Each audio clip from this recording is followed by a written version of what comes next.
You may have seen the movie, Something the Lord Made. It's a story on how the blue baby operation was developed, and that surgery has saved thousands of lives now, including a newborn of a celebrity. Yeah, Jimmy Kimmel's emotional monologue about how doctors saved his baby boy's life went viral. He thanked the staff at the LA Children's Hospital, but it was 3 doctors from Johns Hopkins who came up with the foundation for the life-saving procedure.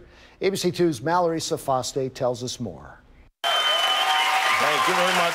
A tearful Jimmy Kimmel shared with millions the scare his family experienced with the recent birth of their baby boy. He appeared to be a normal, healthy baby until about 3 hours after he was born. A nurse detected a heart murmur, something not uncommon with babies, but then she noticed he was turning purple. And the room started to fill up. More doctors and nurses and equipment started coming in, and they determined he wasn't getting enough oxygen into his blood. Billy Kimmel was born with a heart disease called tetralogy of Fallot with pulmonary atresia. He was taken to Los Angeles Children's Hospital for surgery. He went in there with a scalpel and did some kind of magic that I couldn't even begin to explain. He opened the valve and the operation was a success. It was the longest 3 hours of my life. He'll need more surgeries in the future, but other than that, he'll likely lead a pretty normal life.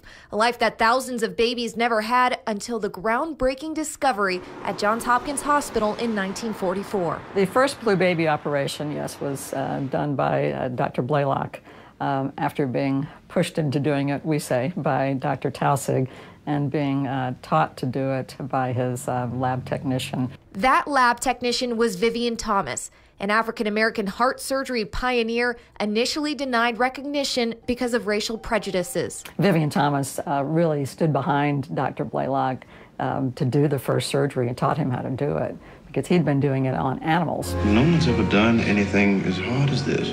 It's a tale so legendary that every cardiologist fellow at Hopkins is encouraged to watch the movie based on the true story. It was hugely groundbreaking. It really ushered in the age of congenital heart surgery and enabled us to save thousands of children who would have died if they hadn't had those kinds of operations. For ABC 2 News, I'm Mallory Safaste. And as you heard, it was a nurse that detected the abnormality that led to the diagnosis of Jimmy Kimmel's son. However, here in Maryland, there's a law that requires all newborns get their oxygen levels checked before being discharged from the hospital. It's the first step in screening infants for congenital heart defects. Congenital heart disease affects about 8 out of every 1,000 children.